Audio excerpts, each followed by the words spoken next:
Joe was a middle-aged man, and he was admitted to my floor after weight loss and a bad test result.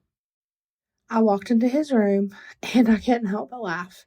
He was sitting in the recliner, UT Vols hat on his head, screaming at the football game. Those poor players had no idea the fussing they were getting from Joe. It only made him more angry the less that they listened to him. I laughed and told him that he reminded me of watching games with my dad. I sat in his room and finished up my charting while chatting about the football game. Every shift, I would spend time in his room hearing his stories about his family. Joe originally decided to keep them in the dark on what was going on. He never did go into details, but I could tell the relationships were strained. As more tests were scheduled and the weeks went on, Joe wasn't able to eat, constantly vomiting and losing weight like crazy. Cancer. After returning from a weekend off, they had warned me that Joe wasn't Joe anymore. He had declined at a rapid pace and decided to finally call his mom and sister.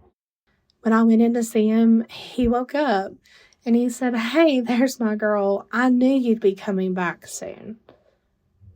Those were the last coherent words I heard him say. The last night I had with Joe that week, his sister was going to be there the next day to stay with him until he passed. He was struggling to take every breath. It took me all night, but he was finally comfortable. I knew that it wouldn't be long, so I stayed. I held his hand. I played his favorite music. I talked to him about the last UT football game and the one coming up. I started to leave a few times, but I looked back and remembered that man sitting in his recliner, yelling at the TV, and thinking of my own father. So I stayed. Joe ultimately did pass later that morning, and his sister didn't make it in time. But life for me went on as normal. I had new patients to care for, but I still found myself looking into Joe's room to see what game he was yelling at today.